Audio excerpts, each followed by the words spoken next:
Então nós estamos nos aproximando do fim, quando a coisa vai ficando mais complicada, porque vai ficando mais fora do nosso radar. Pelo nosso radar, a definição da verdade como adequação do que se diz ao que é banal, é isso mesmo. O problema é que nós não sabemos mais como definir o que é. Ou seja,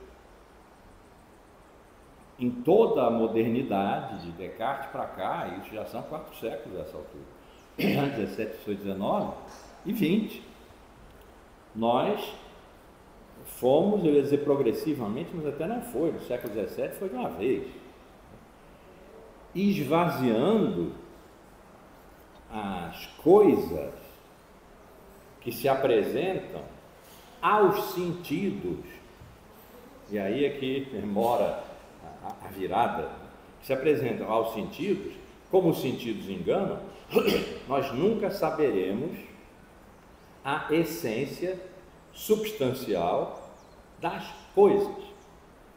Consequentemente, não somos capazes de conhecê-las. O conhecimento se passa na mente e produz na mente objetos de conhecimento, que não são os objetos reais lá fora. Aliás, dizer objeto real não faz nenhum sentido para a filosofia moderna. Para a ciência faz. Percorreu outro caminho, paralelo, mas depois foi chegando na frente no século XIX, né, a gente já viu, predominou. Sem que a filosofia tenha acabado, apesar do que Nietzsche disse.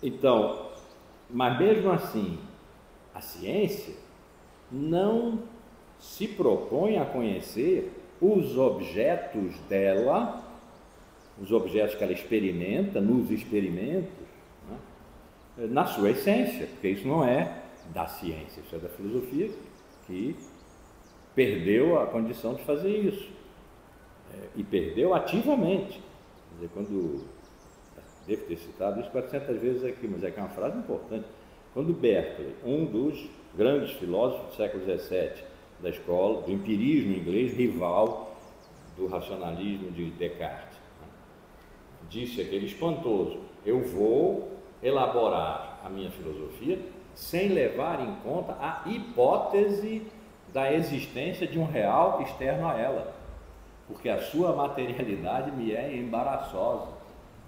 Mas a filosofia renuncia completamente ao conhecimento do que está fora do sujeito. E foi aí que começou o abandono do real, que deu hoje nessa menosvalia do real frente ao virtual, enfim, simulações, simulacros, tudo que nós já conhecemos sobejamente. Então, na nossa época, mas isso já tem 4 séculos, só que chegou agora a um nível de explosão a partir dos pós-modernos, no final do século XX, né, que como que repercutiram o feito até então, e que poderia ter acabado com Nietzsche, final do século XIX. Heidegger diz mesmo, Nietzsche foi o último metafísico, que é como dizer, o último filósofo, morreu em 1900. Quase um século depois, no final do século XX, vieram os pós-modernos, como que para dizer, só não foi isso, porque eles não refletiram sobre isso, eles declararam, se eles fossem refletir, eles perdiam, que não há mais verdade, nem fundamento. Pergunta de Heidegger, vocês já viram, é sempre sobre fundamento. Qual é o fundamento disso? Ok, é tal coisa. Qual é o fundamento de tal coisa? Né? A ideia de fundamentos, que pode ser tratada historicamente, não precisa ser um absoluto, de pé, aponta ao mesmo fundamento, que aí seria Deus. Né? Mas sumiu de cena, junto com a verdade, some o fundamento, o real está esvaziado de realidade, ou seja, de verdade, de substancialidade, de essencialidade, e junto vai então o sujeito como sujeito de conhecimento, desde o começo da filosofia moderna. Tudo passou a girar em torno do sujeito, na filosofia moderna. O sujeito é sujeito de conhecimento. Todo o trabalho da filosofia moderna através da potência que nesse momento os métodos adquirem. Não é por acaso que o livro mais conhecido, que não é nem um livro, é uma introdução de Descartes, é o Discurso do Método. Lá que ele diz, penso, logo existe. Então, a boa aplicação do bom método permite ao sujeito conhecer e ter certeza de que seu conhecimento é verdadeiro. Porque um conhecimento verdadeiro não é um conhecimento. E que seu conhecimento é verdadeiro, mas tudo se passa na mente. É um mentalismo, do qual, por exemplo, Chomsky foi herdeiro no século XX. Né? Tudo se passa nas competências cerebrais. Mentalismo, racionalismo, de Descartes, que prevaleceu e tal. Então, as coisas lá fora não são, na verdade, os objetos de conhecimento. Os objetos de conhecimento são mentais. São elaborações da mente, onde as ideias estão todas, fazem parte da subjetividade do indivíduo que sou eu. Essas ideias que povoam caoticamente a minha mente e que eu devo clarear, botar em ordem, fazer, portanto, discurso, e nesse discurso se dá a verdade ou o erro. Se for erro, eu vou lá e corrijo, metodicamente. É isso. Então, se verdade não há mais, se não há mais fundamento, se o real está esvaziado, o sujeito de conhecimento que já era um sujeito de conhecimento do que se passa na sua mente, o que Descartes chamou de teatro filosófico, só tinha um público, a mente, né? Ele, Descartes. E as ideias representavam, não no sentido de representar o que está fora, acabou isso, representavam no sentido teatral do termo, né? Fazia uma dança pela qual algumas se combinavam e outras não, as que podem ser combinadas, se combinavam e faziam ideias mais complexas que depois iam ser organizadas em séries que são os discursos. As ideias que não podiam ser combinadas não se combinavam. Quando se combinavam com as ideias que podiam ser combinadas, a peça degenerava, ficava ruim. Era possível então vaiar a peça, e aí estava o erro. Tudo se passa na mente, portanto. Quando chega no final do século XX e entra pelo século XXI, essa potência de conhecimento verdadeiro do sujeito, que já estava, eu vou dizer, reduzido a ser coisa mental. Os italianos tinham mesmo essa qualificação, cosa mentale, era uma coisa mental, desaparece, porque a referência da coisa mental era uma exterioridade a ser excluída, que era um real objetivo, mas que nunca podia ser alcançado, mas pela ciência sim. Então, quando agora se diz os fatos objetivos, são os fatos científicos, os fatos objetivos, na hora de uma decisão pública, no espaço público da razão, os fatos objetivos valem menos do que as opiniões e crenças, essa é a definição de qual é a verdade, o sujeito está posto numa dimensão que já não é a do conhecimento. E por que não é do conhecimento? Porque não há mais verdade, não há mais fundamento, e a realidade existe, claro, a verdade, mas está esvaziada, porque os virtuais são muito mais potentes do que o solitário e frágil real. Um exemplo que eu estou sempre aqui, um neurônio é só um neurônio. Uma célula-tronco é uma célula que é real, portanto, não é um irreal, não é uma fantasia. Pode virar neurônio, mas pode também virar pele, pode virar dente, pode virar qualquer coisa de que seja celular. Então, é muito mais interessante, não é mais verdadeiro, é muito mais interessante, serve muito mais ao consumo, ao atendimento de uma demanda, sistema de mercado, ao atendimento de uma demanda, às células que são neste momento necessárias. As células tronco desaparecem porque se transformam em pele, por exemplo, mas foi a sua potência intrínseca de se transformarem em outra coisa, nesse momento desaparecendo, como células tronco, que gerou todo um processo que pode ter salvo muitas vidas que precisavam, estavam queimadas, né? Corpos queimados, e de repente foram salvos pelos enxertos de pele. Então, nesse contexto que é o nosso, que tanto é altamente positivo e excitante, né?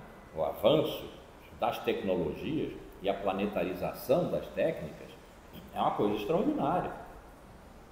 É que talvez a maioria daqui não sabe, não se lembra o que era namorar num telefonema interurbano. Primeiro demorava um montão de tempo para a gente conseguir completar a ligação, era através de telefonista, e a gente tinha que ir à telefônica para fazer essa conexão, ela dizia cabine e tal. E depois a gente passava a gritar, eu te amo! Quem? Hoje, imagina, coisa fabulosa que é, a gente pode sussurrar aqui, porque nós estamos conectados com o mundo inteiro, isso é só telefone. Todo o resto, nem isso aqui que está acontecendo. O Celso está no Porto, um Celso, o outro Celso está em Roma, e nós estamos aqui juntos. Então, ó, pelo amor de Deus, nada de tecnofobia, né? Agora, há questões com a planetarização da técnica, com a globalização pela eficácia. A eficácia é uma ideologia,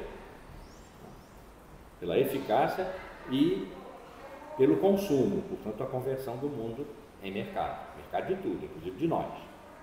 Dessa imagem que eu estou captando aqui no meu celular e que vai para o YouTube, que vai ter tantos likes. Eu não vou nunca monetizar, mas para quem monetiza, o número de likes é importante, né? Então, essa aula está sendo oferecida ao mercado de quem gosta de filosofia e tem paciência para ouvir 2 horas, ver 2 horas de Heidegger.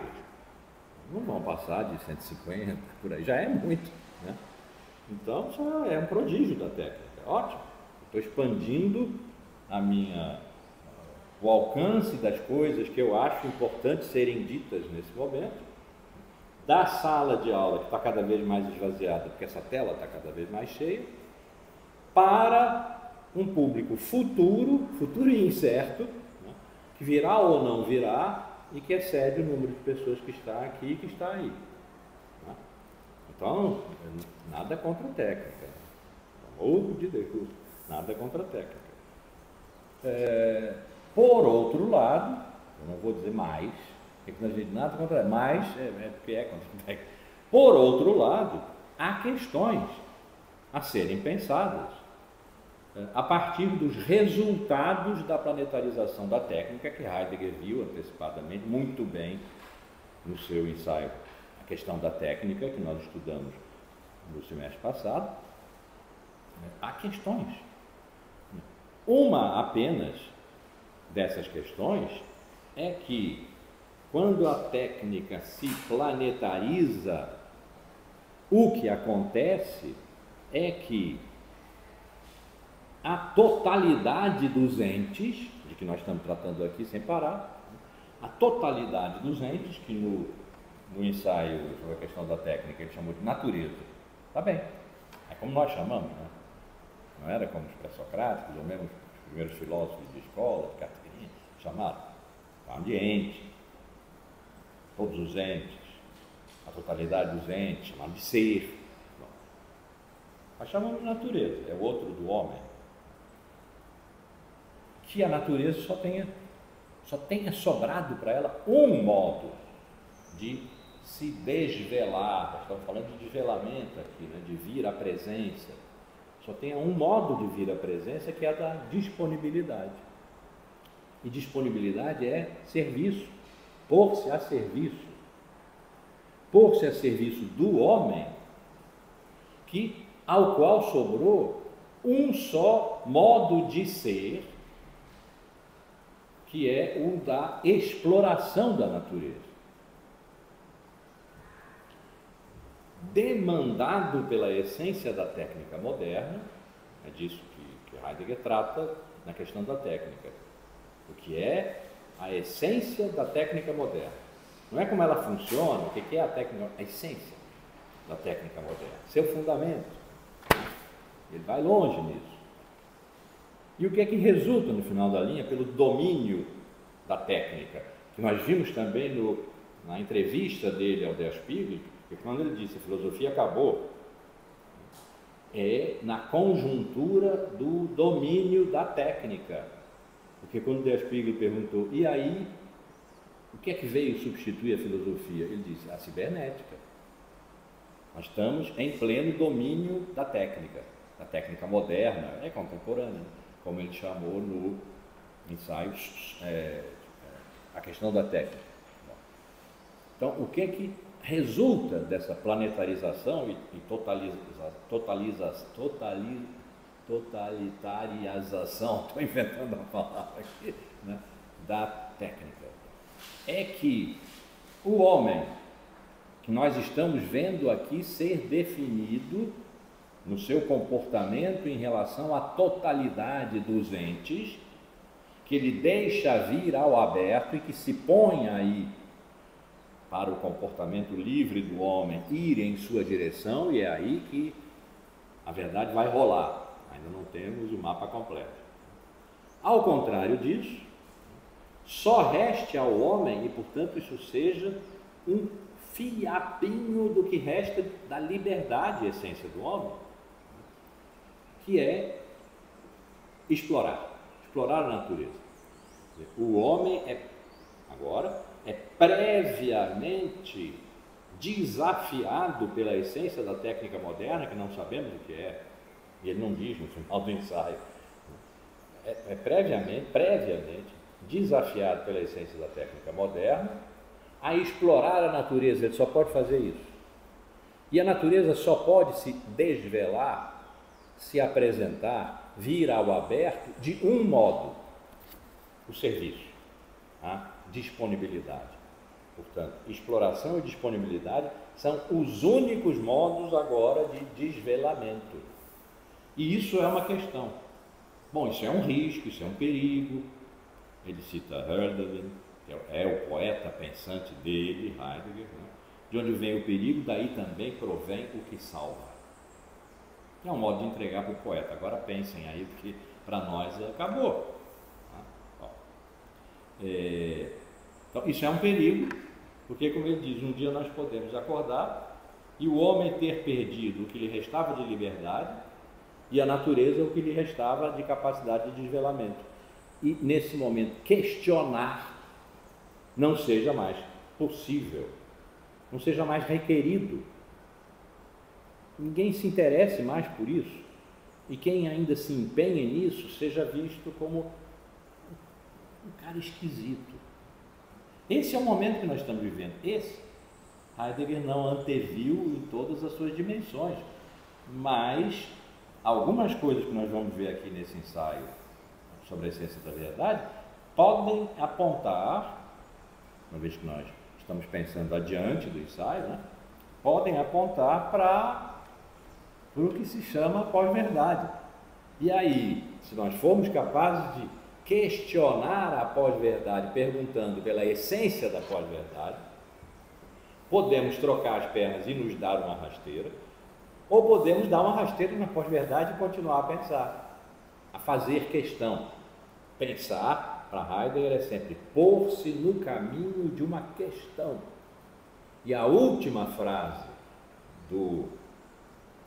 da questão da técnica é: pois questionar é a devoção do pensamento. Na tradução francesa é a piedade do pensamento, mas devoção é melhor e traduz melhor a palavra alemã mesmo, porque devotar-se significa voltar-se inteiramente para e servir aquilo a que se devota a alguém. E alguém é o filósofo. Se a filosofia não acabou, o filósofo ainda tem palavra. Hoje está dado. O filósofo não tem mais palavra. Vamos dizer, eu discordo, mas eu discordo de dentro da minha vida. E várias vezes eu tenho feito essas referências biográficas aqui, porque a minha vida filosófica fragilíssima. Começou aos 12 anos, por isso que eu digo, fragilíssima, vocês podem imaginar, né? Mas começou aos 12 anos por uma paixão à verdade e à sua história, como história da filosofia. A verdade tem uma história, essa história pode ser contada, e aí, se pode ser contada, precisa ser contada. É o que há de mais digno de ser pensado, esse é um termo de Heidegger, para ele, mais digno de ser pensado é ser. Se me perguntassem, se numa prova que admitisse múltipla escolha em que tivesse essa alternativa, eu botaria: o mais digno de ser pensado é a verdade na sua história, ou é a história da verdade. Isso eu fiz a vida inteira. E aí a vida inteira, estou com 77 anos, são 65. Né? São 65 anos. Então, eu não estou preparado para não ter voz. Isso é totalmente subjetivo, pode-se dizer, é idiosincrático. Dane-se você, né? Mas eu não vou dizer isso para mim. Então, eu estou aqui na insistência da filosofia e estou perguntando ao pessoal, né? Então, Nietzsche, ano passado, estou perguntando há um ano atrás, estou perguntando a Heidegger ao longo desse ano, vou perguntar a Foucault, acho que já está decidido, talvez seja um ano de Foucault, e talvez o primeiro semestre em cima de As Palavras e as Coisas, um livro fundamental da filosofia do século XX, em que Foucault fazia as suas arqueologias, que era a sua maneira de fazer história descontínua, não causal, linear, né? E que tem como subtítulo, As Palavras e as Coisas, uma arqueologia das ciências humanas. E depois ele passou a fazer genealogias, aí como eu sinto, não posso dizer isso como uma tese, mas como eu sinto. Enquanto ele fez arqueologias, ele, que sempre lidou com os saberes, poderes, práticas e instituições, estava dando prioridade ao saber. Inclusive, quando ele teve que se explicar ao Círculo de Epistemologia de Paris, que perguntou a ele: mas vem cá, onde é que estão seus pés? Quando você diz essas coisas sobre a loucura, a história da loucura, sobre a doença, o nascimento da clínica, sobre as ciências humanas e tal, você não está fazendo uma epistemologia, você não está fazendo uma história clássica. Você está fazendo o quê? E aí ele parou o seu trabalho de pesquisa de assunto, né, e escreveu um livro em que ele explica que não está fazendo uma história, não está fazendo uma história das ideias, não está fazendo uma epistemologia, quer dizer, uma teoria do conhecimento, não está fazendo isso e aquilo, está fazendo o quê? Uma arqueologia do saber. Esse livro foi publicado com esse título, né? Arqueologia do Saber. E a partir daí, ele foi eleito, já parece que eu estou no curso semestre que vem, né? Ele foi eleito para o Collège de France e a aula inaugural dele já dizia: eu vou fazer genealogias. E genealogia, diferentemente das arqueologias, mas elas se complementam, né? Se complementam, não sei, mas elas se tocam. É perguntar sobre a proveniência e a emergência de objetos novos, ciências novas, formas novas de tratamento, do que antes não havia, na ordem do saber, ou na ordem do discurso, são termos de Foucault, não estavam na ordem do discurso. Por exemplo, a loucura. Não é que até o século XVII as pessoas não tivessem aqueles comportamentos que a partir do século XVII foram considerados loucura. Mas o que aconteceu no século XVII? O que emergiu no século XVII? A ideia, nunca antes desenvolvida, de que não é só o corpo que adoece, a mente também. Então, a mente, quando adoece, tem uma doença mental. E essa doença mental, se chamou loucura, se caracteriza por isso e aquilo, precisa de uma ciência específica para ela, nasceu a psiquiatria, que antes não havia, de práticas sociais e instituições próprias a essa forma de adoecimento que não é a do corpo, e, portanto não vai ser tratado no hospital, vai ser tratado no hospício, onde essas pessoas são recolhidas e tratadas, mas diferentemente do tratamento do corpo.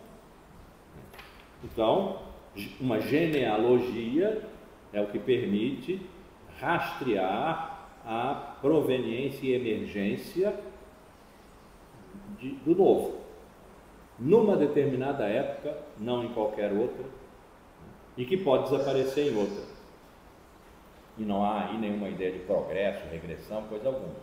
Uma ideia de diferença determinada por uma ruptura, uma descontinuidade. O que faz a história para Foucault é a descontinuidade.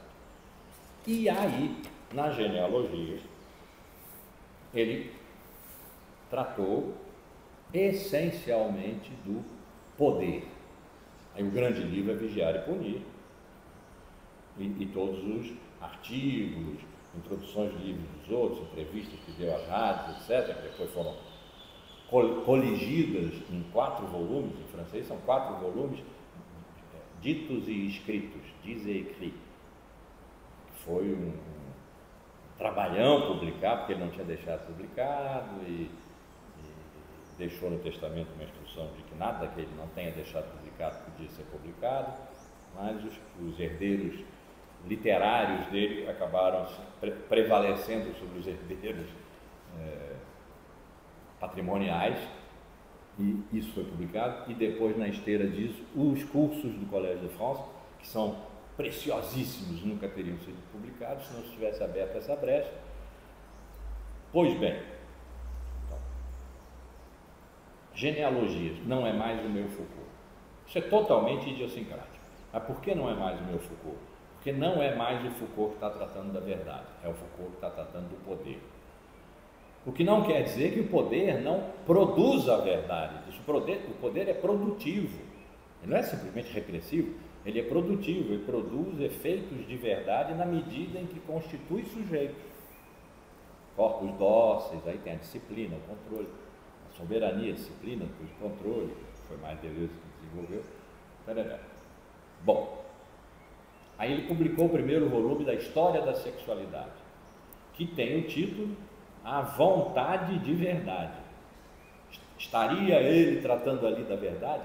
Não, tratando do poder e de como o poder produz verdade. Não é o que me interessa.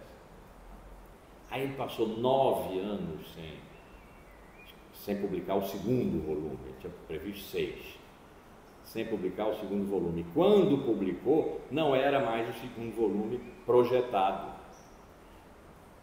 Durante esses 9 anos, o que ele fez de essencial nos seus estudos, que não apareciam, aqui e ali numa entrevista, aqui e ali num dos cursos, mas os cursos não tinham sido publicados ainda. Foi uma regressão ao século IV a.C., ao século V, a Sócrates.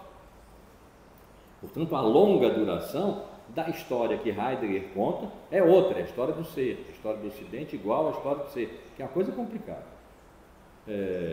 Ali no microzinho, a história que eu conto, começa no século VI, na esteira de Heidegger, mas não é a história do ser, é a história da verdade, os paradigmas filosóficos, a história da verdade. Aí eu disse, pronto, esse é o meu Foucault, Foucault voltou para mim.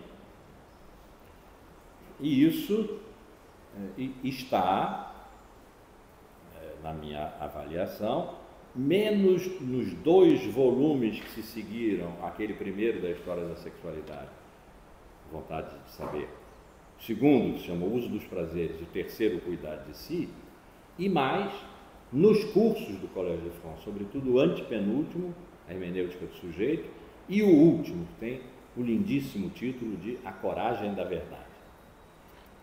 E aí é genealogia, mas é uma genealogia de tão longuíssima duração, porque ele trabalhava com, a história dele era entre a idade clássica, como ele chamava, que era século XVII e XVIII, e o moderno, século XIX. No XX, em que ele estava vivendo, ele não podia fazer genealogia, arqueologia, do momento em que ele estava pensando, né? Segundo determinações que ele não conhecia. Então eram esses 3 séculos. E de repente ele vai ao quinto, quarto antes de Cristo. E daí vai puxando uma genealogia da sexualidade, que ele diz, o ponto forte dela vai ser o século II depois de Cristo, onde ele não chegou. anunciou algumas coisas, mas não chegou porque morreu antes.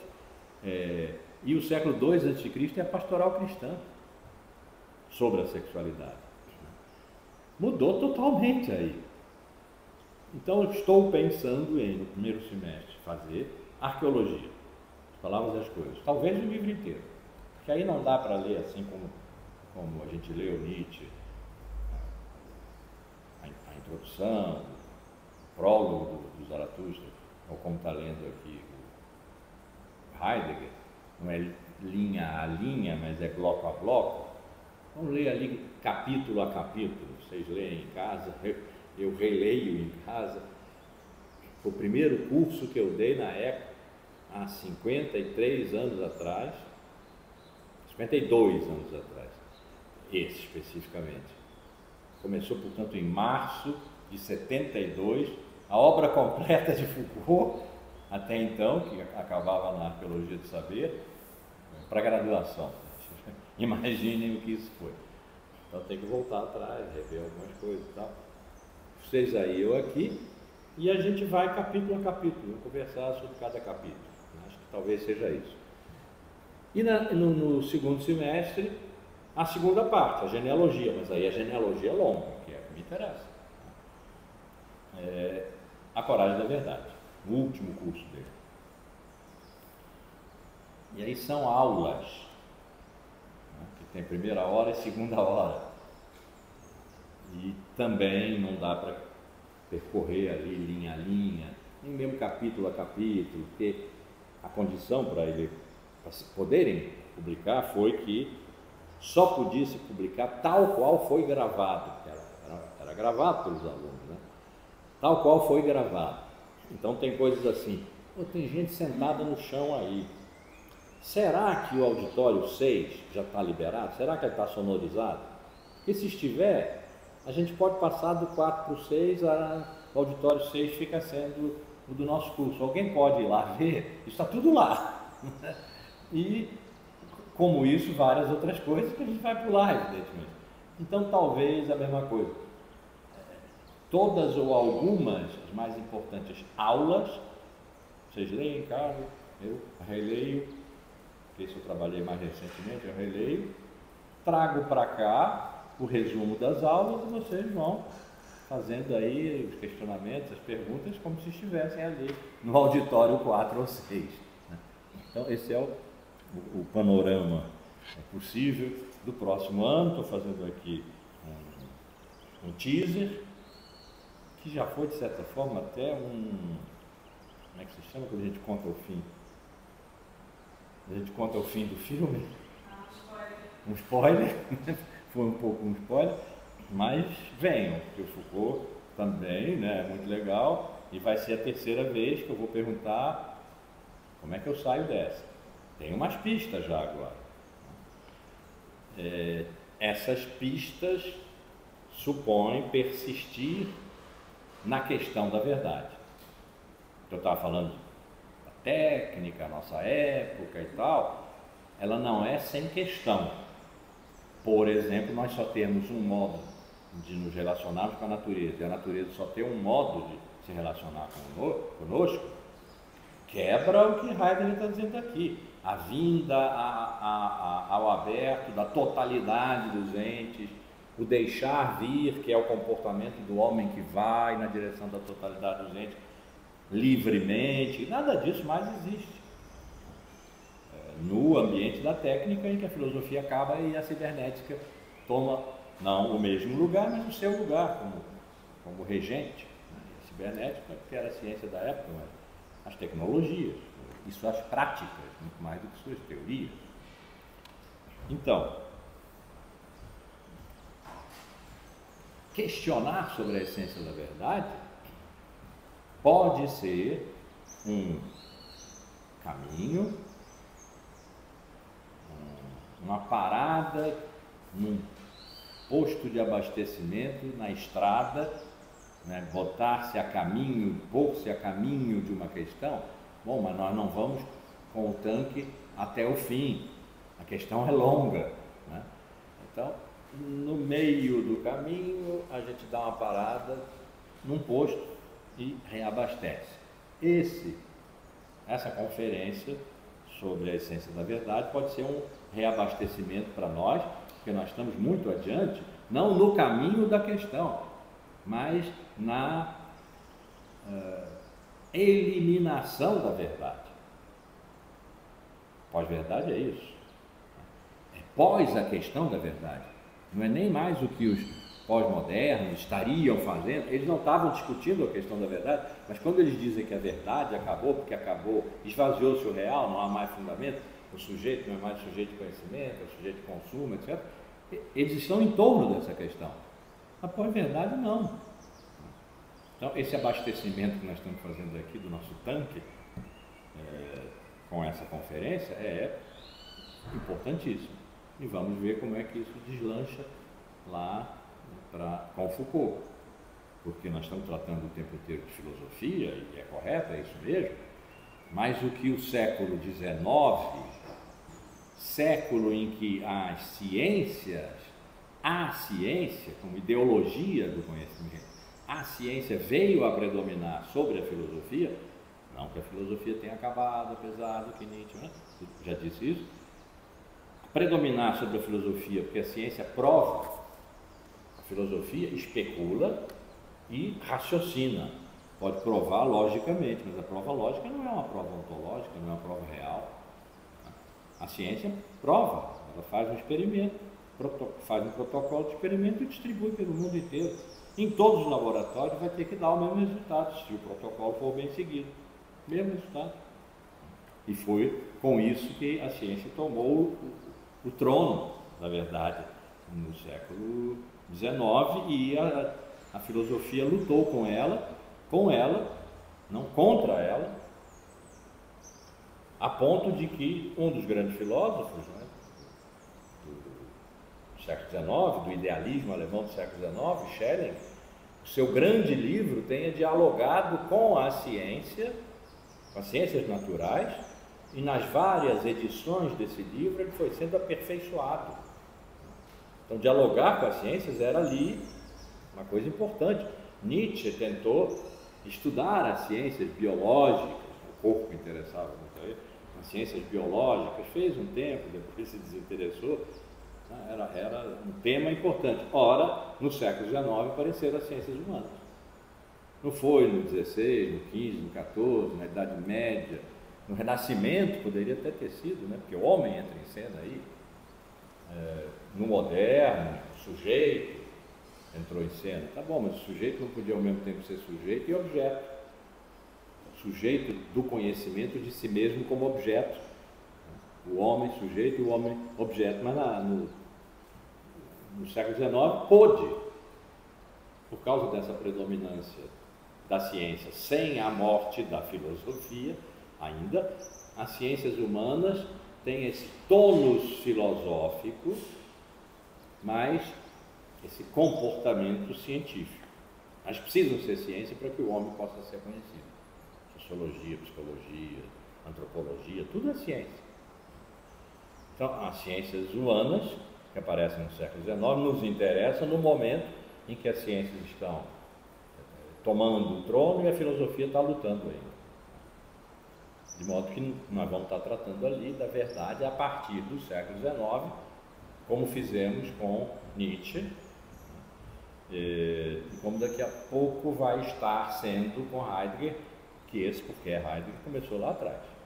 Bem, então, estamos abastecendo a nossa viatura, para não sermos obrigados a dizer de novo, pelo menos não à maneira heideggeriana, que a filosofia acabou. Então nós estávamos no ponto em que a essência da verdade é a liberdade. Para entender em 2 ou 3 frases, de novo, recordar por que é a liberdade, porque por-se a totalidade dos entes, chamou-se ser muito antigamente, né? Por-se o ser, pode ser, mas agora, como é dos entes que se trata, desse, daquele outro, não, mas não esse, aquele outro, mas a totalidade dos entes, tudo que há, por-se presente ao homem diante de, Mas isso implica do homem deixar vir a totalidade dos entes, não aprisionar um ente, cada ente na sua entidade, deixar vir a totalidade dos entes e dispor-se a ir ao seu encontro. Esse dispor-se a ir, que é um comportamento, é a liberdade.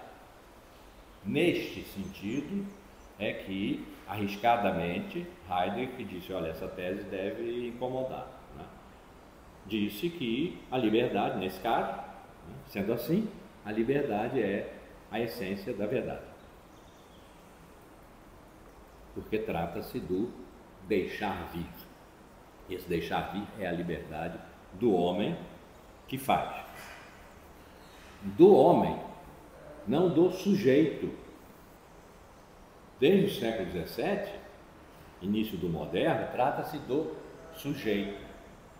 O que Heidegger diz logo na abertura desse capítulo 5º, né, dessa sessão 5ª da conferência, que finalmente se chama, né, A Essência da Verdade, ele diz: a liberdade é esse deixar vir do homem como aquele que insiste em ser.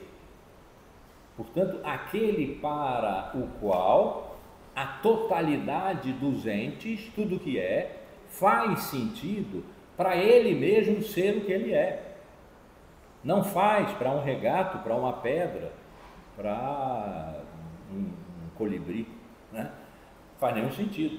Mas para o homem, para ele ser o que ele é, sendo o homem, o Dasein, como ele chama, o estar aí, né? Ser aí, ser aí presente. O homem. Para o homem, faz a maior diferença ser ou não ser. Essa é mesmo a questão, né? Então, procurar ser, ir na sua direção, é o movimento como que natural, quase que geneticamente inscrito, né, no questionamento humano, ir na direção do que se apresenta. Em toda a história da metafísica, o que se apresenta é ser como um ente, pode ser Deus, por exemplo, e aí o homem erra, né? erra o caminho, mas agora está se procurando acertar, está se procurando a essência da verdade. Então, não é o sujeito que deixa vir o objeto na sua vida, não, é o homem que na sua existência, quer dizer, insistência em penetrar a essência de ser, o que ele nunca consegue, mas insiste, essa persistência de fora, porque ele nunca entra, essa existência, que é a essência do homem, e que é a forma da liberdade, quer dizer, ir na direção de deixando vir, deixando ser vir e não ser.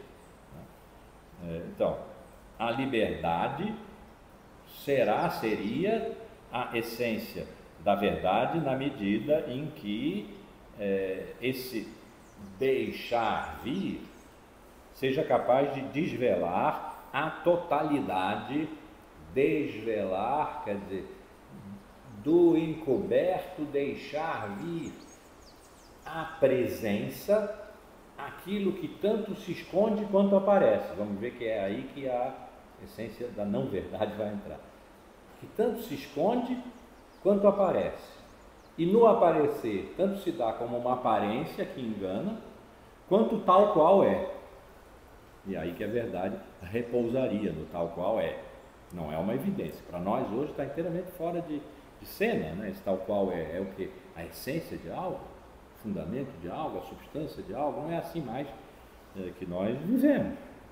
E pensamos e conhecemos. Então, a liberdade confere a todo comportamento,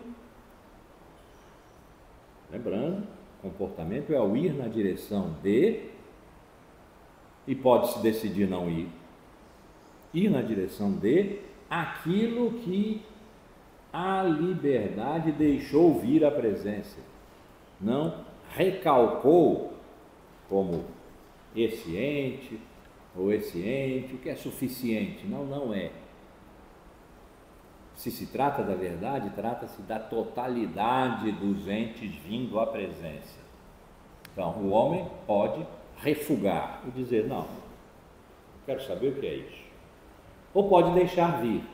Eu quero a totalidade do que é, eu quero ser. Eu quero a totalidade do que é.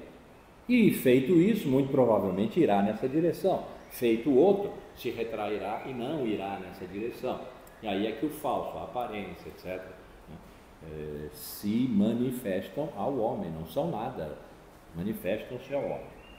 Então, a liberdade confere a todo comportamento a concordância com a totalidade do ente. Já vimos que a concordância é o fundamento da adequação. O que era adequação? A forma corrente de definição da verdade. Adequação entre o que eu digo disto e o que isto é. O que supõe uma essência, isto ser algo. Então, se há concordância, se há adequação, há concordância. Este algo concorda com o meu dizer, né? E pronto, aí está a verdade. Mas então é preciso entender o que é uma concordância, qual é o fundamento de uma concordância e da possibilidade de concordar. E aí, finalmente, chegamos à liberdade, estamos nesse ponto, né? Então, por que é que a liberdade confere a todo comportamento a concordância com a totalidade do ente? Quando é disso que se trata, né? A vinda da totalidade do ente, não só disso aqui. Porque essa liberdade dá ao homem a possibilidade de se abandonar, de não resistir, de não se centrar antropologicamente, pensando logos, pensando homem, né? Não como o homem cavalo do logos, o homem que o logos ocupa como uma espécie de orixá da filosofia, né? Não se retraindo para essa posição, mas deixando-se ir na direção do que ele não é. E, portanto, entrando naquilo que ele não é e recuperando uma totalidade de ser que ele abandonou quando se estabeleceu a distância entre logos e physis, entre homem e natureza. O que os sofistas fizeram e os filósofos, inadvertidamente, aderiram. Então, o deixar vir a totalidade dos entes e o ir na direção da totalidade dos entes é um abandono ao desvelamento, é abandonar-se à demora da totalidade dos entes em se mostrar, não apressar. Quem apressa é quem define isto aqui. Para que efeito? Para um efeito utilitário, que é para usar isso aqui sabendo o que isso é. As ciências fazem isso. As ciências são rápidas. O pensamento é lento. Por isso que ele vai dizer, as ciências não pensam. Conhecem, isso é fabuloso, mas não pensam. O pensamento é lento, é um caminhar, e esse caminhar não é uma corrida. Ele é meditativo, reflexivo, ele se devota. Questionar é a devoção do pensamento. Então, esse abandono ao desvelamento é um acordo antes de ser uma concordância entre o dito, isso é um copo, e o fato. O fato isso é um copo, vocês reconhecem, estamos de acordo. Antes disto, que já é da ordem da verdade que se apresenta, não se define aí, mas que se apresenta no enunciado e que vai dar a definição de verdade como adequação entre o enunciado e a coisa. Antes disso, esse dispor-se livre a ir na direção da totalidade dos entes como um abandono ao não velamento do que se apresenta, isto é um acordo, antes de mais nada, isso aqui é fundamental, antes de mais nada, afetivo. Quer dizer, afetivo no sentido propriamente filosófico do termo. Affectus é o que toca. Então é um deixar-se tocar e um tocar, um deixar-se o homem tocar pela totalidade dos entes, e esse deixar-se tocar é o deixar vir. E um tocar, esse tocar do homem na totalidade dos entes é um querer ir, determinado pela liberdade. Esse acordo, essa concordância não é entre o que se diz e o que existe, ou o que é. É uma concordância afetiva, nesse sentido do tocar e ser tocado. Daí eu faço derivar, eu sempre fico constrangido quando eu digo em relação a Heidegger, eu faço derivar uma coisa que Heidegger vai dizer logo em seguida, que está errada. Né? É a minha vida que está posta aqui, não? Dos 12 aos 77 anos, é a minha vida que está posta aqui. Então, daí eu faço derivar que, embora o fundamento do que eu vou dizer agora seja mesmo esse acordo afetivo no sentido do tocar e ser tocado, daí eu faço decorrer um acordo afetivo no sentido da amorosidade, que nós perdemos longamente, porque tratamos a natureza pessimamente, por 25 séculos, desde que os sofistas a expulsaram porque ela é caótica, e depois os filósofos, quando elaboraram seus grandes sistemas fechados, lógicos, onde a realidade como tal, bruta, caótica, convulsiva, não entra, porque ela é destruidora, né? Mas ela é o que nós vivemos. E se nós não sabíamos disso antes, descobrimos quando o morcego nos beijou. E as pessoas começaram a morrer. Então, que nós estamos dentro da natureza dentro de nós, porque nós expandimos a técnica de tal maneira que aquela arcaica expulsão da natureza, lá para fora, não tem mais lá para fora. O planeta está tecnificado. A natureza está dentro dessa tecnificação, não tem mais lá fora. Nós trombamos, ela trombou em nós. Eu tinha uma frase que eu não sei se ainda faz muito sentido, que é: a Terra invadiu o mundo. O mundo foi o que nós formamos para nós, a cultura. E a Terra é o planeta. De repente a Terra invadiu o mundo e nós começamos a morrer dessa invasão. E ainda vamos. Nós entramos na época das pandemias, entramos no domínio do vírus. O vírus manda voar. Bem, então, para mim, porque desde 2016 eu estou querendo fazer a filosofia vir para a dimensão da vida, das nossas vidas comuns, porque Heidegger não aceitaria, não aceita, vai dizer, vou ler isso daqui a pouquinho, de jeito nenhum. A existência não é a vida. Ele tem razão, aqui no que ele está fazendo, e é a sua filosofia, que é uma parte das minhas inspirações, das minhas boias, né? Mas não é tudo. Teve Nietzsche. Terá futuro. Então, esse acordo afetivo não é nada como vivência. Pronto, já disse. Estados de alma. O que desviaria da essência no plano existente, aquele do homem que insiste em ser e tal, desviaria da essência no plano da existência para a vida, a alma, etc. Quanto à alma, não estou pondo em questão, mas a vida eu estou. O que eu estou dizendo e não consigo, lembrando daquela frase do Nietzsche na carta dele a Roger, eu ainda não desesperei de encontrar a saída, a passagem, o buraco que nos leve ao algo. Ao algo. Tinha vida aí, né? Vida.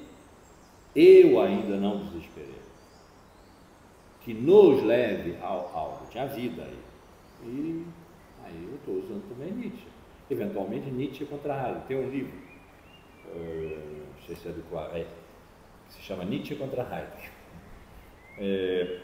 Então, esse acordo afetivo, se a gente for entender, como eu acabei de propor, como uma amorosidade a tudo que nós não somos, isso significa um novo ethos.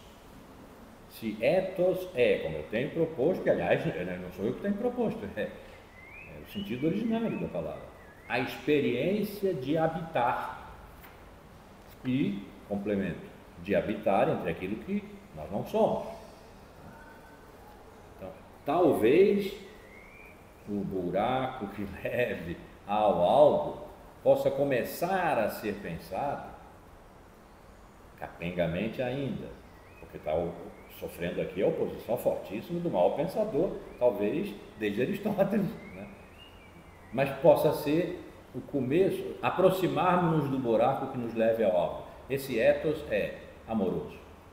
Esse ethos seria habitar o planeta amorosamente. É o contrário do que nós temos feito com a exploração destruidora do planeta nessa época do antropoceno. Tudo que nós fazemos, o planeta reage imediatamente e reage com as catástrofes climáticas, com o derretimento das calotas polares, com a subida do nível dos oceanos, porque nós estamos fazendo, permitam-me todos, estamos fazendo merda, né? E, bem, em vez disso, e se nós fôssemos capazes de amar a natureza, que nós temos todo o direito de temer? O vírus não foi amável conosco, nem nós temos que amá-lo, né? Mas a natureza como a totalidade dos entes, se nós formos capazes de deixá-la vir à presença nossa e nós irmos na sua direção, amando-a, talvez esse seja o sentido do termo que nós usamos tanto, meio ambiente. O que meio ambiente quer dizer? Que nós estamos no meio desse ambiente que é a natureza, no meio do qual no meio da qual nós estamos, não estamos fora mais. O fora caiu. A barreira do fora, que desde o sofista foi estabelecida, né? As muralhas da cidade onde nós nos recolhemos contra a natureza que avança e o mato cresceu ao redor, né? Caiu. O beijo do morcego derrubou as nossas defesas. Entrou nas cidades. Tem um gambá que insiste em ir lá em casa 3 noites seguidas. A natureza está muito perto, nunca aconteceu isso, né? Está muito perto. Apareceu uma onça no nosso sítio, motivo pelo qual talvez nunca mais vá lá. Nunca houve, né? Então a natureza está chegando perto, é bonito. O gambá não, mas haver uma onça lá no sítio é bonito. É uma proximidade que nós tememos, mas que também é amável, na medida em que fala de uma convivência que pode ser convulsiva, mas que deixou de ser evitável, a não ser que se mate a onça. Aí regredimos. Então, um ethos amoroso só pode se dar na vida, nas nossas vidas comuns, na medida em que as vamos vivendo em comum. Ou seja, só se pode fazer a experiência de um ethos amoroso em comunidade. A definir agora a comunidade. Em comunidade. E nesse sentido, o que Heidegger está dizendo aqui é que se nós tomarmos esse acordo afetivo, sem o qual não há o que se segue depois, que é o acordo, a concordância e a adequação entre o que se diz e o que é. Primeiro, o acordo afetivo. Se nós deixarmos isso escorregar para a vivência,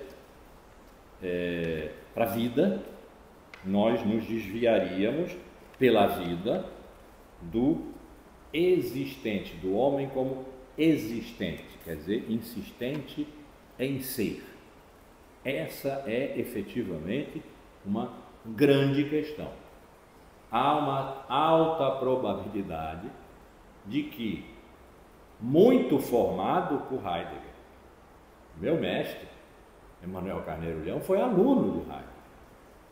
Quando eu comecei aqui em 72 a ensinar a criançada da graduação Foucault, porque a ideia era, numa disciplina, que era uma disciplina central do curso, apresentar monograficamente um autor que pudesse impactar a área da comunicação que nós estávamos criando naquele momento.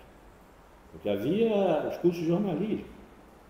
Nós queríamos criar um curso de comunicação, em que o fenômeno da comunicação interindividual, coletiva, transindividual, em todas as suas dimensões, né, pudesse ser pensado. Carneiro Leão foi o líder desse projeto, não por acaso, e Heidegger veio com ele. Então, enquanto eu estava ensinando Foucault na graduação, eu estava estudando, no mesmo ano de 72, que foi o ano que o mestrado começou aqui, eu estava estudando na pós Heidegger. Os dois andaram juntos. Eu escapei de Heidegger num determinado momento da minha vida, tive medo de coisas de Heidegger e fui para o Foucault. E fiquei lá uns 10 anos, voltei. E mais ou menos fui de novo, mas aí não era mais o meu Foucault, voltei, né? E pronto, hoje faço um acordo entre eles, a ver, mas é muito provável que, formado do modo que eu fui, o motivo, ou um dos motivos, mas acredito, pensando agora, acredito que o mais poderoso dos motivos pelos quais o meu projeto, desde 2016, trazer a filosofia para ser pele da vida, como eu então dizia, para, como agora eu digo, ser a reflexão que nós fazemos sobre as nossas vidas comuns enquanto as vamos vivendo em comum. A reflexão aí não significa mais formular conceitos, abstrações e sistemas. O que significa, não sei, porque agora eu estou no nível da vida e eu não aprendi a estar no nível da vida com um dos três e o mais poderoso dos meus mestres, que é Heidegger, e que acabou de me dizer: não, senhor, não vá por aí. Se você escorregar para a vida, você sai do domínio da existência, que é fundamental, porque é aí que o homem acede ser, né? E esse deixar ser a totalidade dos entes se perde, porque na vida a gente não faz isso, a gente adere diante a ente, que a gente vive entre coisas, né? E eu tenho que dizer, ele tem razão. Mas, diria Martin Luther King Jr., I have a dream. Eu tenho esse sonho, essa forte disposição de experimentar que a filosofia não acabou porque não acabou a vida que pensa. A vida é capaz de pensar. O que isso significa? Anos para frente, talvez, e eu gostaria muito que a gente ficasse por perto, né? Talvez, não diga, a gente seja capaz de encontrar juntos aqui e responder, mas pode avançar um bocado no caminho dessa questão, e afinal de contas, se a questão é a devoção do pensamento, e se a gente vai estar pensando a vida, vamos estar nos devotando à vida. Voltando ao Heidegger, que se opõe a isso. O grau de revelação do ente em totalidade não coincide com a soma dos entes conhecidos. Ainda há pouco eu disse, na vida nós não estamos no domínio da existência. O domínio da existência é aquele em que nós, humanos, nos pomos na posição de nos superarmos, de nos puxarmos pelos cabelos para cima de nós mesmos, que é o que eles chamam de transcendência, né? Que não é Deus, mas só um Deus nos poderá salvar, mas isso não é Deus.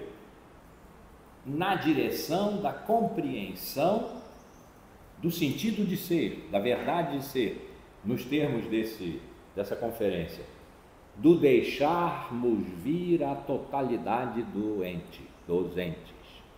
Esse é o movimento da existência, por isso é existencial tudo que ele está dizendo até aqui, nós passamos por isso, a existência, tudo isso, né? Do domínio da vida, não. No domínio da vida nós temos isso,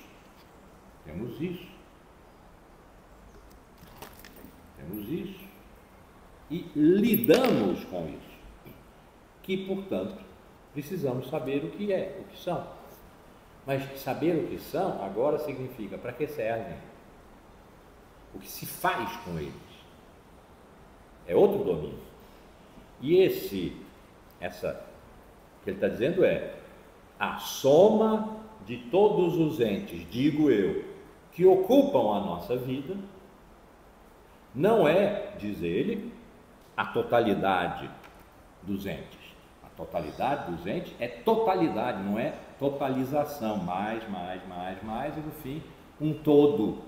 Não, o todo é maior do que as partes, né, como a gente sabe em matemática. Ao contrário, a ciência oferece inesgotavelmente o conhecimento de ente a ente, que obscurece o acordo. Ente a ente, eu sei que isto serve para ler e isto serve para matar a sede. Esse saber não decorre do conhecimento da essência disto, como era lá atrás, em que a importância do livro não era servir, a importância do livro para a filosofia era ser, e saber o que era o motor, o motivador da filosofia, perguntar o que é isto. Agora, no domínio da técnica, impulsionado fortemente pela ciência, nós queremos saber para que isto serve. Para que isto serve? Se para isso precisamos passar por um resíduozinho de ser e dizer isto aqui não é uma caneca, aliás, isso aqui também não é uma caneca, e isso aqui serve para ler, mais aquele negócio que vocês usam para ler na cama, que é levinho, iPod, não iPad, como é que serve? O que? Você sabe o que é, né?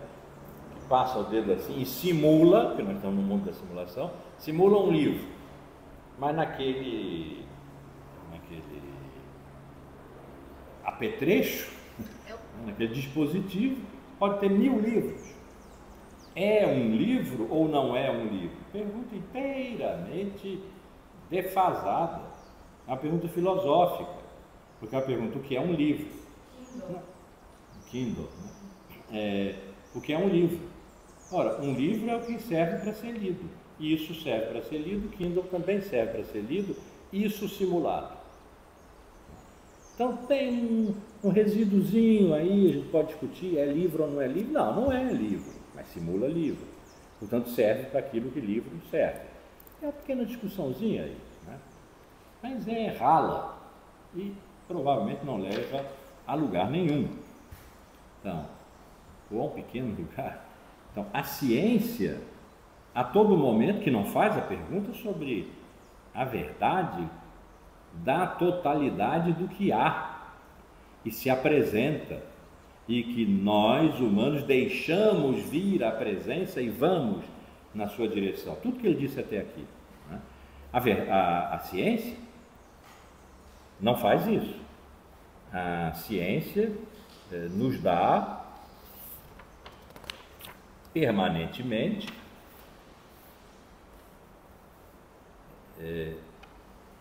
inesgotavelmente o conhecimento de ente a ente, e isso obviamente obscurece a ida em direção da totalidade dos entes. Claro, não é mais o que se está fazendo. E aí dizer que a filosofia acabou, por exemplo, por isso, é possível. Se isso for o único modo da filosofia, se ela tiver terminado aqui, porque essa foi a maneira como ela começou na Grécia. Mas pode ser que outra história possa ser contada. Pode ser. Eu não sei, realmente não sei. É inteiramente retórico quando eu digo pode ser, eu não sei. A revelação do ente se faz tanto mais radicalmente quanto mais for rudimentar o conhecimento dos entes. Isso quer dizer, quanto mais nós conhecemos pela ciência, esse ente, aquele outro, conhecemos, menos nós temos a capacidade de pensar a totalidade dos entes. Então, quanto mais avança o conhecimento, menos pode avançar o pensamento. E é nesse sentido que ele diz, a ciência é fabulosa, ela nos dá conhecimento, e esse conhecimento é extremamente útil, mas não se trata de utilidade quando se trata de pensamento, trata-se da verdade. E nós estaremos cada vez mais longe de compreender a verdade, quer dizer, a essência da verdade, que é o que está sendo perguntado aqui, questionado aqui, quanto mais nós acumularmos conhecimento. Então, vamos radicalizar um pouquinho. O chat GPT é nesse momento, a inteligência artificial é nesse momento o que mais nos afasta da possibilidade de pensar a essência da verdade, porque conhece tudo praticamente. Conhece, tem informação. Conhecer é informação, é dispor de informação, estocar e usar. Não é pensamento.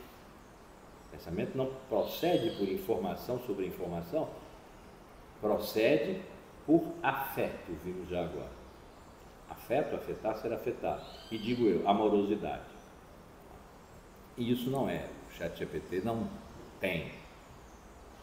Dizem que ainda a ver, a conferir.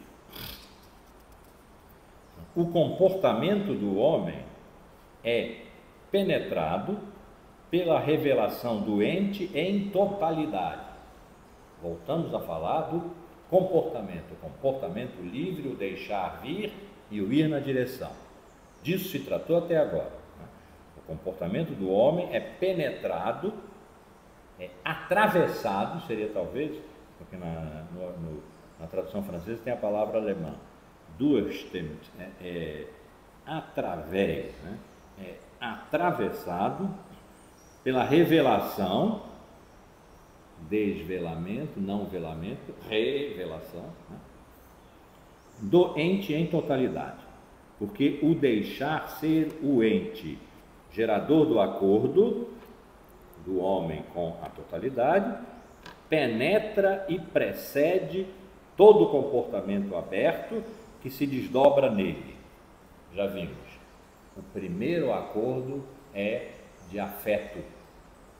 Dele decorre a possibilidade que o homem tem, porque tocou, de deixar vir em sua totalidade os entes e ir na sua direção. Esse é o segundo acordo que se expressa num enunciado, onde não está a verdade, é um enunciado que apresenta esse encontro, a partir do qual, analisando o acordo, se dirá a verdade. Mas não é assim de cara, é um processo.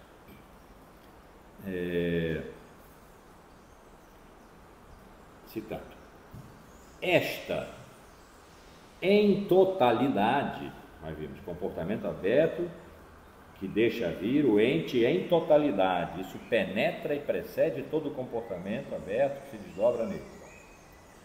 Esse em totalidade, que é o que faz toda a diferença, aparece, no entanto, no horizonte da preocupação.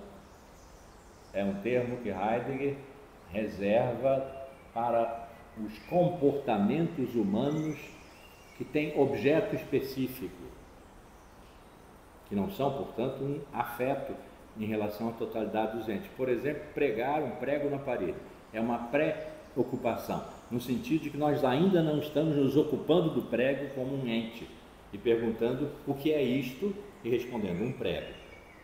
Então, no horizonte desses desempenhos humanos, vamos chamar de técnicos, né?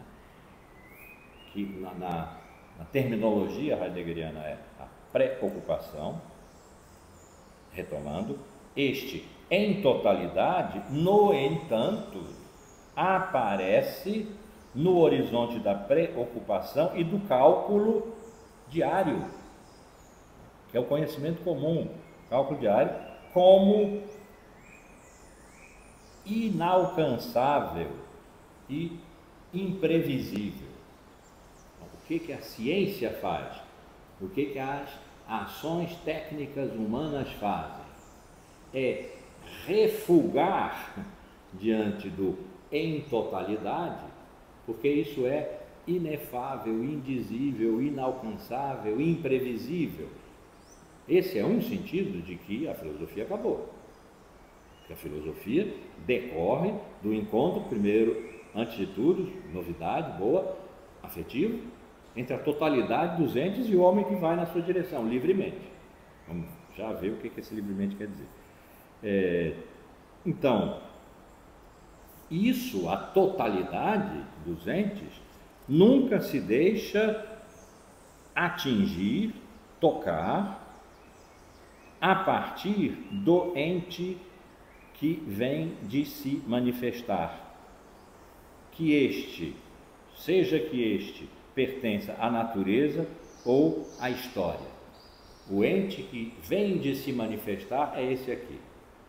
Esse pertence à cultura, pertence à história. Para o encontro com este ente, a totalidade dos entes não só é dispensável, como ela não faz nenhum sentido, uma vez que o comportamento do homem, que agora sim é aqui, sou eu, é o sujeito, que Heidegger já disse lá, quando se trata da totalidade, trata-se do homem existente e não do sujeito. Agora tem um sujeito pegando isso aqui, olhando, né? Para que serve? Para ler. Ok. Isso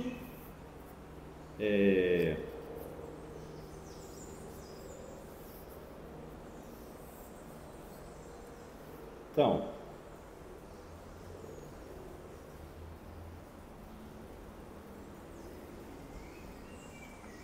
isso, por mais ente que seja, é um ente, ele está sendo, né?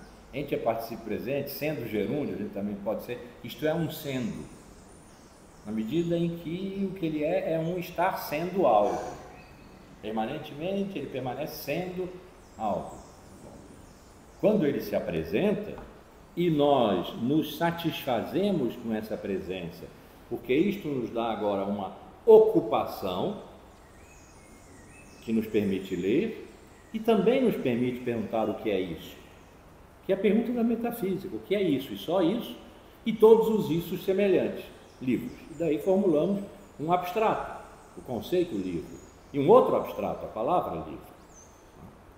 E com esses dois abstratos damos conta desse livro e de todos os livros, mas não damos conta da totalidade dos entes.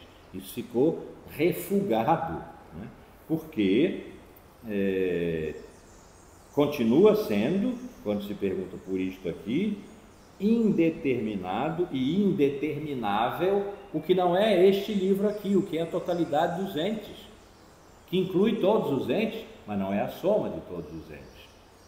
Saímos desse ambiente quando entramos no ambiente da lida comum de todos os dias e da ciência, que é o que produz para nós conhecimento. Então, é por causa disso que, no mais das vezes, nós confundimos o conhecimento disso aqui, né, com o que há de mais corrente e de não excepcional. A totalidade dos entes é excepcional.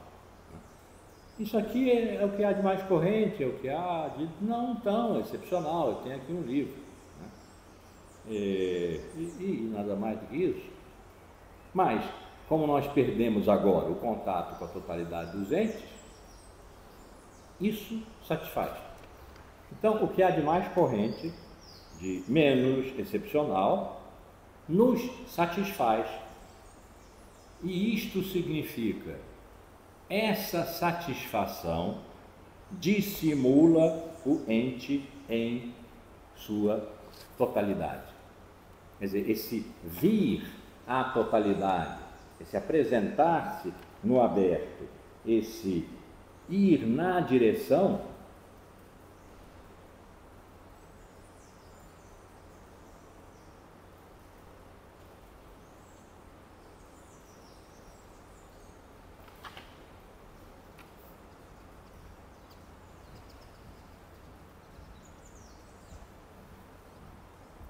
esse ir na direção está escamoteado, está camuflado agora pela suficiência desse ente aqui. Ele serve. Então, o servir, lembra lá do que ele disse, ó, nós corremos o risco de repente só ter um modo de desvelamento dos entes da natureza, que é a disponibilidade, o estar a serviço. Esse livro está a serviço. Se o estar a serviço me basta como homem, a minha liberdade de perguntar além desse nível de desvelamento acabou. E esse é o perigo. Ele vai adiante ali. O que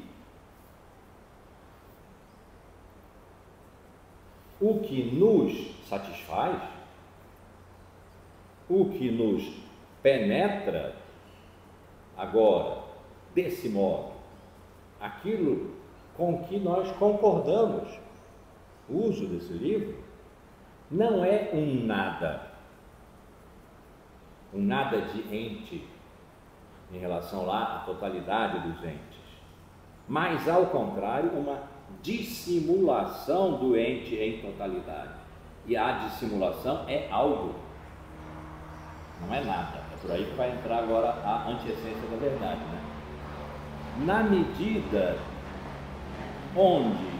em que o deixar ser deixa ser o ente ao qual se refere, apenas esse, num comportamento particular, apenas meu, não do homem em mim, mas apenas meu, o sujeito, e desse modo o desvela. Eu não sabia o que era, fui investigar, verifiquei, isto é um livro. Pronto, bastou. Na medida em que isto se dá, isto, e a minha satisfação com isto, dissimula o ente em totalidade. Em si, o deixar ser é, então, imediatamente uma dissimulação. O deixar ser isto que me satisfaz, a mim sujeito, dissimula a totalidade dos entes que só satisfaz a mim, homem. Liberdade, ir na direção de deixar vir. Na liberdade existente, ou seja, aquela, o homem, isso que eu acabei de dizer, o deixar vir, o ir na direção, na liberdade existente do homem, se realiza a dissimulação do ente em totalidade. Está e é o apagamento do ente em totalidade, substituído por um ente, esse ente. Essa é a prática da metafísica. Enquanto os pré-socráticos, século VI, lidavam com a totalidade, sendo o logos o que é comum a tudo, vão, no entanto, alguns homens supondo possuir uma inteligência particular. Essa é a posição que nós estamos. Nós supomos possuir uma inteligência particular. Eu me satisfaço com esse livro. A ciência me dá isso. E me excluo da totalidade que seria o sábio não me excluir. Por quê? É outro fragmento, Heráclito. Porque tudo é um. Porque eu, estou na totalidade do que é e que é em sua totalidade, não aqui mais e ali menos, aqui este e ali aquele. Essa separação entre a inteligência particular, um logos que é a razão de alguém, e a totalidade dos entes, que é o que fica fora. Pronto, a barreira do fora foi feita, isso foi constituído pelos sofistas e aceito, né? Sem discussão. A discussão era outra, se tem verdade ou não tem verdade, mas essa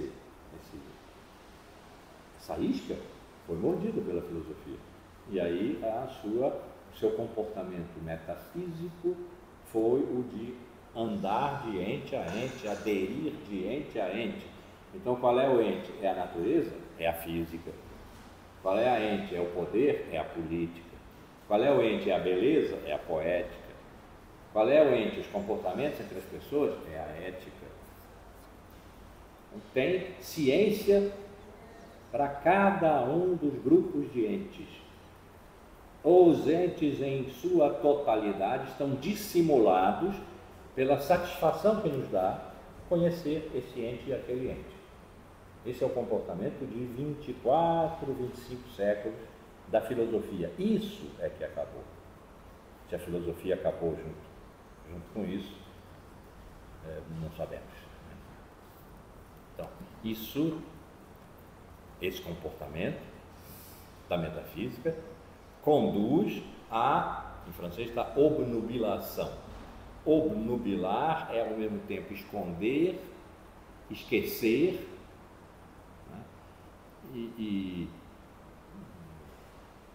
né? Esconder e esquecer. O que está escondido é a totalidade dos entes. E em decorrência, como nós não os vemos, porque não vamos na sua direção, não os deixamos vir na nossa direção, nós esquecemos. Esquecemos isso, que a experiência humana, no sentido da experiência do existente, do existente, é a experiência da totalidade dos entes, não é a experiência de um sujeito com um ente, como eu com esse livro. E aí entra a não-verdade enquanto dissimulação. Primeiro vamos nos lembrar, é liberdade do homem como existente, quer dizer, aquele que toma em consideração a totalidade dos entes, não do sujeito que pegou esse livro, era o livro que ele estava procurando, encontrou na biblioteca, ou encomendou, ou foi à livraria e comprou, e pronto, está esgotada a sua ação, que nada tem a ver com a totalidade dos entes. Mal tem a ver com esse aqui, porque não lhe pergunta a essência. O homem pode ir ou não. Se ele não vai, ele aceita que os entes se apresentem a ele dissimuladamente. Nós acabamos de ver. Dissimuladamente significa que se apresentem a ele como uma aparência de verdade, que, no entanto, não é verdadeira. Ora, o não ser verdadeiro pertence ao ser verdadeiro. Porque o ser verdadeiro, por enquanto, no ponto em que estamos, acontece quando o acordo afetivo do ir na direção dos entes livremente e acordar-se com eles, de tal modo que esse acordo possa, num segundo acordo, ser trazido ao enunciado e apresentar essa acordância, essa concordância, e daí derivar a adequação, nós já estamos num nível bem mais superficial, já estamos bem mais no fundo. Né? Se verdade tem a ver, não sabemos ainda o que ela é, mas tem a ver com isso, então, se é da liberdade do homem ir, e se é da liberdade do homem não ir, e quando o homem não vai, o que se apresenta dissimula, a dissimulação pertence à liberdade do homem.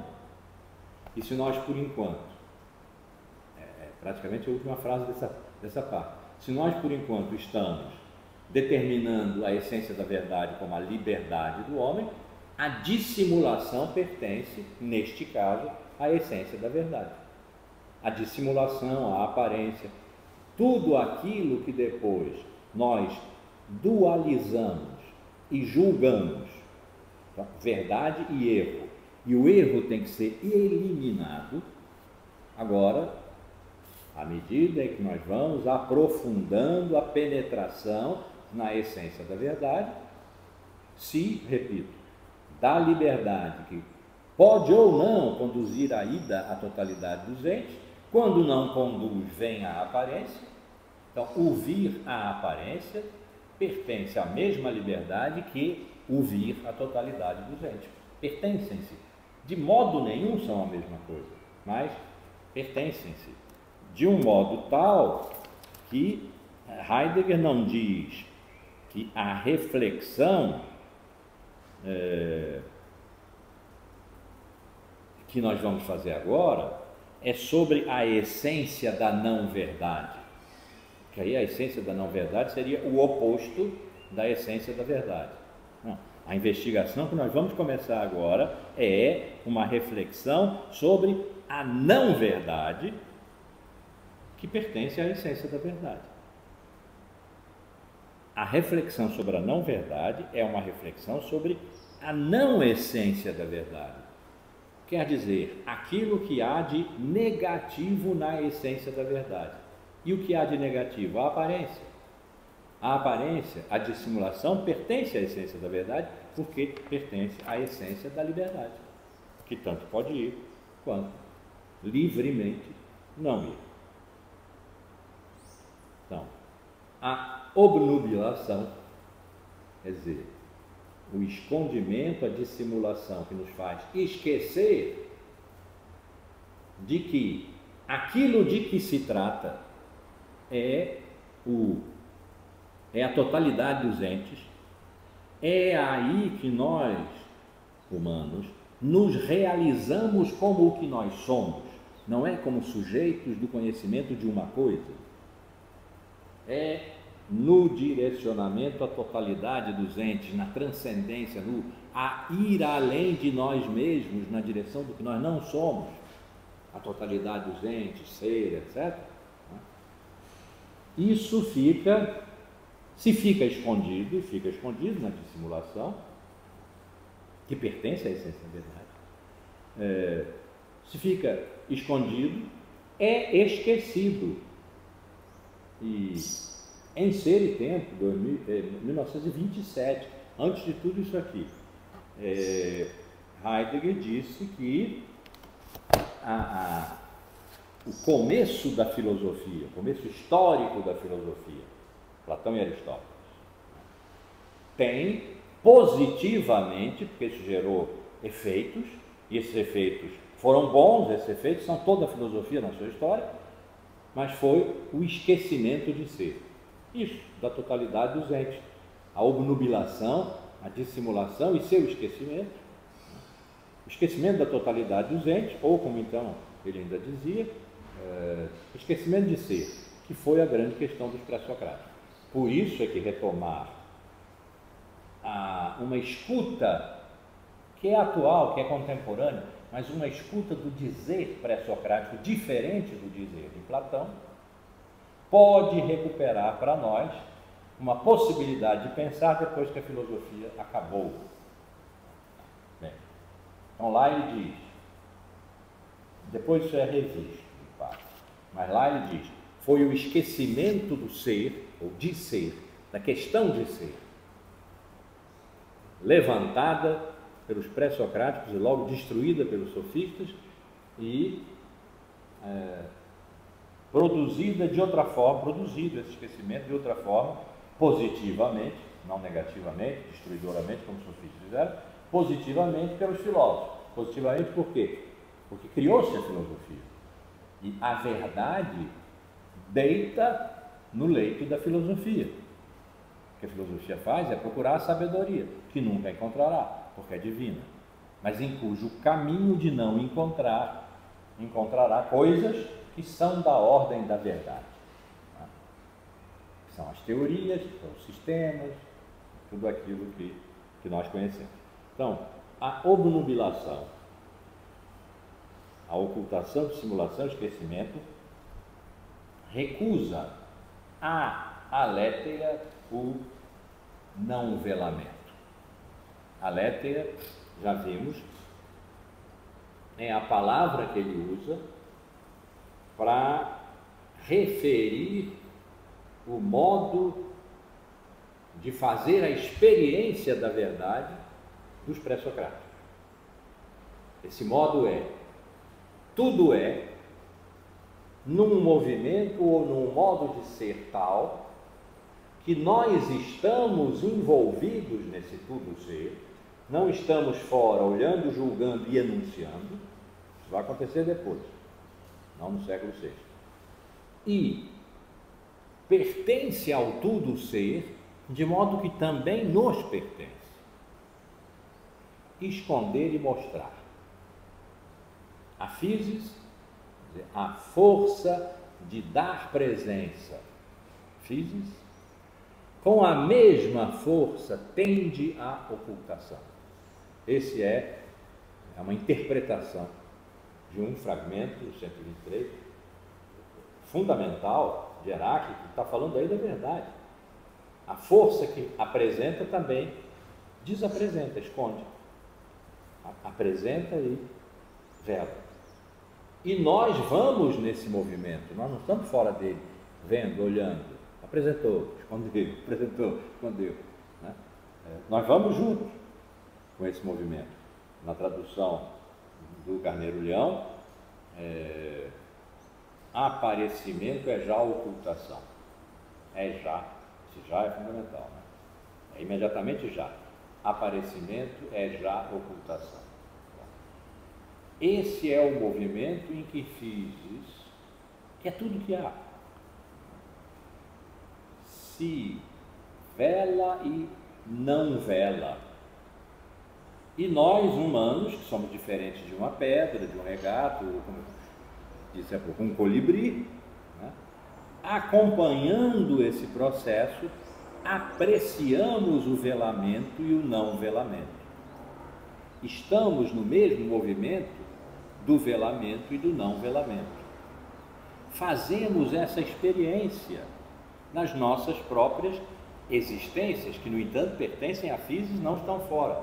Na maré alta e na maré baixa, na noite que vem e toca o dia, nas cores do crepúsculo, que nem são claras nem escuras, e a noite que avança e vem o dia e toca a noite na alvorada, que é vermelha, amarela, não é preta nem luzidia como o dia. Nós fazemos essas experiências. Isso é uma experiência de velamento e não velamento, é uma experiência da physis que nós fazemos. Essa é a experiência de verdade. Não é discurso. Não é discurso. Veio a ser, logo. Mas não é discurso do século VI. Na minha, de novo, ao constrangimento, na minha hipótese, a tradução de Unverborgenheit,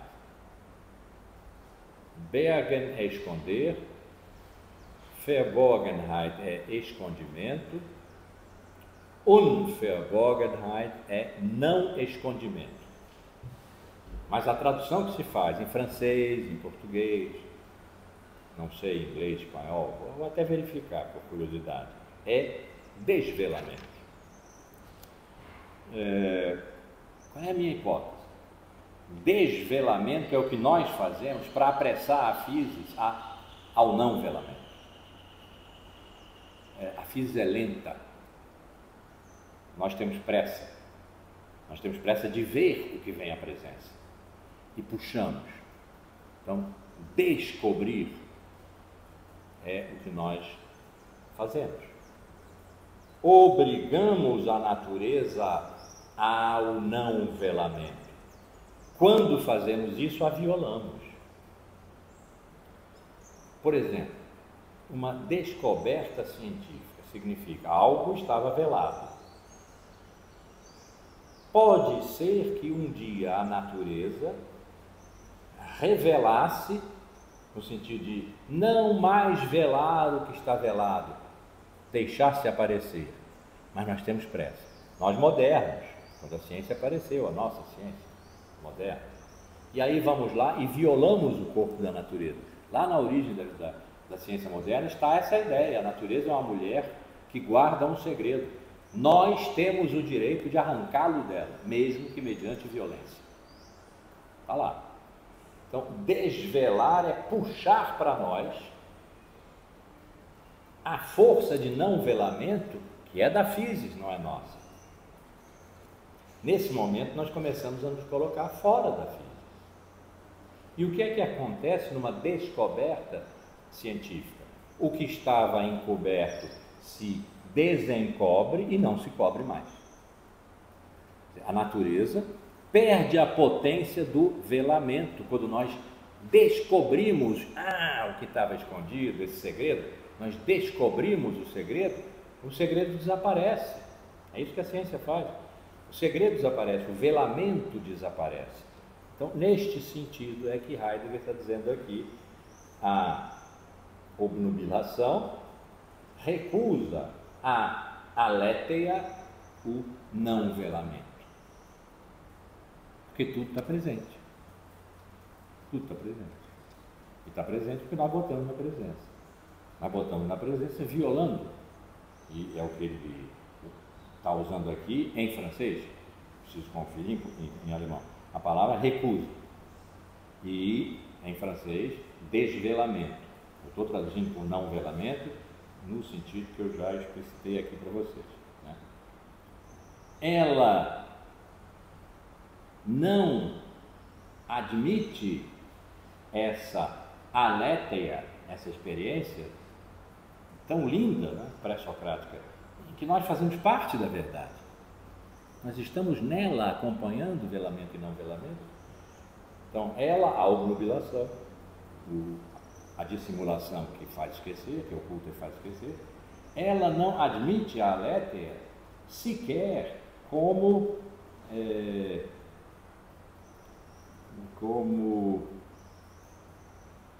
privação, negação. O que ainda poderia manter para a aletheia o que lhe é próprio e aparece nesse A, esse alfa, que Heidegger leu como privativo. A aletheia é não ocultação, não velamento. Os filólogos dizem que não, a aletheia é uma palavra só, desde Homero ela é usada como uma palavra só, e esse A não significa não. Significa para o pensamento de Heidegger, e é só que tem importância aqui, isso aqui não é filologia.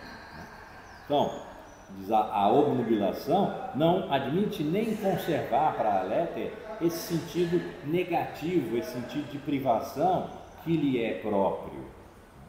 A obnubilação é então, desde que nós a pensemos a partir da verdade como não velamento, o caráter de não ser mais não velado.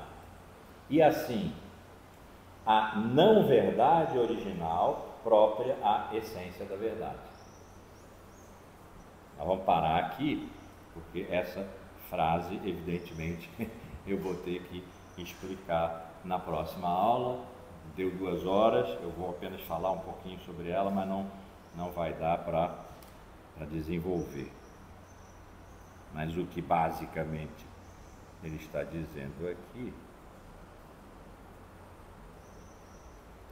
é quando aquilo que oculta a totalidade dos entes, esse aquilo é um comportamento que se conforma com este e sua utilidade, sua eficácia, sua definição. A ciência produz definições, né? É o que ela faz. Quando esse comportamento que vela e faz esquecer, nega a aletheia a sua qualidade de não velamento, nega a aletheia a sua qualidade positivamente negativa, que é não velar é fazer aparecer. Então,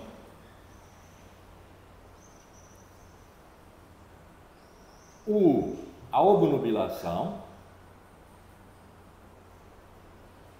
que oculta e esquece, está na ordem do que não permite não velar.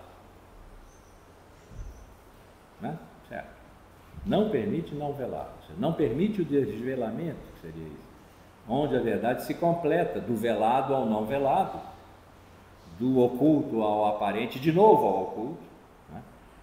É que a verdade, como a aletheia se dá, se a obnubilação impede a aletheia ao não velamento, então o caráter de não ser desvelado ou não ser não velado tem a natureza da não verdade. Impedir a verdade, se a verdade está no não velamento, impedir a verdade é o que dá àquilo que impede a verdade a natureza de não verdade. Mas não a não verdade do que se diz, que é o erro conceitual, etc. Mas uma não verdade original, originária, porque pertence à essência da verdade. A essência da verdade não está no velar e não velar. Se algo impede o não velar, está imiscuído na essência da verdade, não está fora, não está em outro lugar, pertence à essência da verdade. Então, o caráter de não ser desvelado, portanto, a não verdade original, originária, é própria à essência da verdade. É difícil isso, porque a própria ideia de que possa pertencer, que a não verdade que nós tomamos automaticamente como erro, o que deve ser evitado, aquilo que deve ser evitado, que a não verdade pertença originalmente, quer dizer, desde a constituição da verdade como não velamento, a não verdade como o antagônico ao não velamento pertence à essência da verdade. Isso vai ser muito mais desenvolvido e nós vamos nos apropriar melhor dessa ideia, mas ela é, nesse momento, a ideia mais radical da conferência. Ele está se encaminhando para dizer: a verdade não repousa em si, a verdade repousa na não verdade que pertence à essência da verdade, e é isso que nos dá a possibilidade de aceitarmos a aparência, de termos a liberdade de não irmos ao encontro da totalidade dos entes, sem que com isso nos tornemos pessoas horríveis. Bom, é isto.